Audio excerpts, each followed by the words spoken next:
저렇게 하지 않은 의사는 돈밖에 모르는 의사, 혹은 환자를 진심으로 위하지 않는 의사라는 말도 안 되는 생각을 할 가능성이 큰데, 객관적으로 놓고 봤을 때 환자한테 제일 도움 안 되는 의사가 저 의사거든요. 약간 판타지 같은 느낌이 드네요. 다시 한번 말씀드리지만 정신과 의사를 멋있게 그려주셔서 너무 감사한데 오늘은 이제 정신건강의학과가 메인이 되는 그런 드라마 몇 편 중에서도 몇 가지 에피소드를 가지고 다뤄보도록 하겠습니다. 손만 대도 아파? 차라리 확 잘라버릴 거예요. 내가 잘라줄게.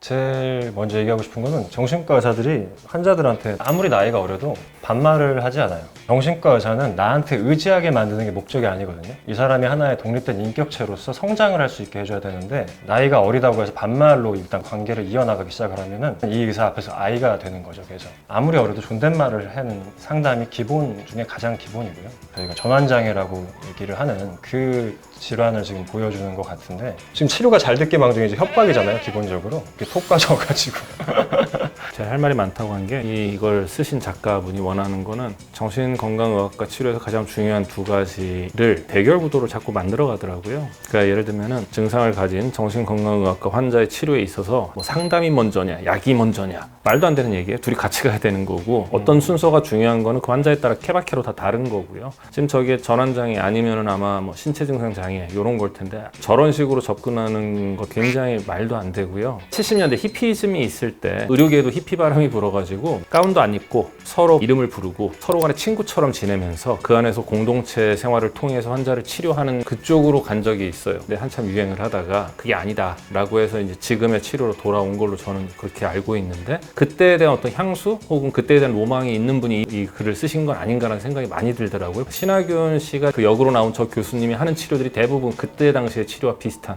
왜 환자하고 자꾸 반말하냐 그랬더니 친밀해지기 위해서 그렇다. 뭐 요즘에 절대 그렇게 하면 안 되거든요. 만약에 저기서 내가 그냥 극도의 공포만 생기고 그로 인해서 더 증상이 악화될 가능성은 아주 크고요. 약간 판타지 같은 느낌이 드네요. 선생님, 거기 노상방뇨하시면 안 됩니다. 경찰입니다. 도와드릴까요? 오늘 이제부터 경장이야. 우리가 진급시켜주는 거야. 정말 최악의 거 시전하고 있네. 차동일 경장님. 좀 부연 설명해드리자면, 저 남자 환자분이 본인이 경찰이 아님에도 불구하고 본인이 스스로 경찰이라고 믿는 망상장애 환자분인데, 사실 저렇게 젊은 나이에 단 하나의 저런 망상만 가지고 있는 환자도 거의 없고요. 질투망상이라든지 애정망상이라든지 피해망상이라든지 이런 것들이 생기지, 아이덴티티나 뭐 자기 본인의 직업에 대한 망상만 저렇게 생기진 않아요. 감수를 안 받고 만들어진 캐릭터인 것 같고, 신하균 씨가 접근하는 방식은 정신과적으로 봤을 땐 최악이죠.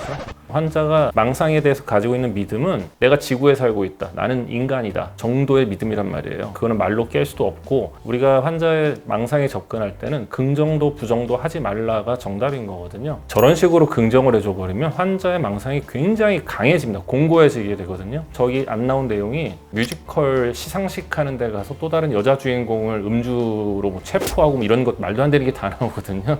그리고 지금 이 장면에서도 제일 걱정되는 거는 옆에 있는 게 이제 레지던트 선생님들이거든요. 저 레지던트들이 뭘 보고 배울까라는 생각이. 다시 한번 말씀드리지만 정신과 의사를 멋있게 그려주셔서 너무 감사한데 그 정신과 의사들이 가장 경계해야 될 게, 이게 이 사람을 위한 건가 자기 만족적인 건가거든요. 이걸 보니까 자기 만족적인 치료를 하는 것 같아요. 내가 주인공인 거죠, 사실 저렇게 되면. 그렇게 됐을 때 환자분들이 일시적으로 증상이 좋아질 수도 있겠죠. 근데 어떤 문제로 이어지냐면, 이 사람만이 나를 이해해 줄 수밖에 없다, 이런 식으로 병적인 관계를 이제 만들기 시작을 해요. 정신과 의사가 이사를 가면 정신과 의사를 따라가기도 하고요. 정신과 의사 입장에서 교주처럼 행동하기가 굉장히 쉬워지죠. 그게 사실은 저희한테는 가장 경계시해야 될 부분이거든요. 그 관계는 병적일 수밖에 없고, 한 사람이 독립적으로 성장을 하는 걸 막기 때문에 그 관계가 조금이라도 불안하다고 느끼는 순간 환자들은 굉장히 또 위험해질 수가 있거든요. 그래서 장기적으로는 사실 굉장히 좋지 않은 접근과 방식이다, 다시 한번 말씀을 드리고 싶네요. 자기애성, 나르시스틱한 분들이 보통 저런 식으로 접근할 가능성이 크고요.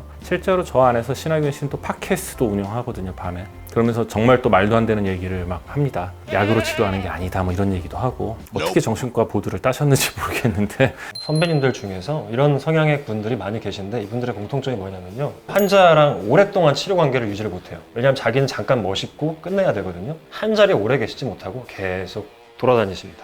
어디 가도 항상 멋있겠죠, 그분은. 이제 일시적으로 짠할 수는 있는데 정말 좋은 접근 방식은 아니다. 정신과 의사를 꿈꾸시는 분들이 만약에 저희 영상을 보고 계시다면 그거를 알고 계셔야 돼요. 자기 만족적으로 끝나면 안 돼요. 누군가한테 내가 그림자가 돼서 이 사람이 바로 설 수 있게 해줘야 되는 일이거든요. 저 일이라는 거는. 내가 너무 주인공이 되고 싶다는 욕구가 강하신 분들은 정신과를 안 하셨으면 좋겠어요. 저는. 신하균 씨가 병원장한테 그리고 과장님한테 되게 혼나면서 한 번만 더 탈원하면 그때는 뭐 전원 가는 거 오케이 하겠다. 근데 그때 뭐라고 그러냐면은 전원 보내겠다 그랬더니 환자를 버릴 거냐는 화를 내거든요.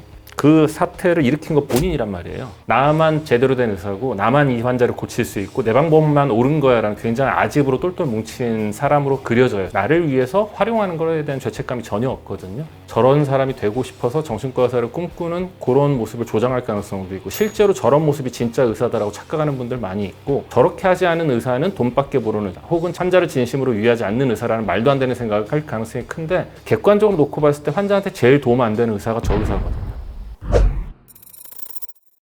고증이 잘 된 드라마가 어떤 게 좀 있었을까요?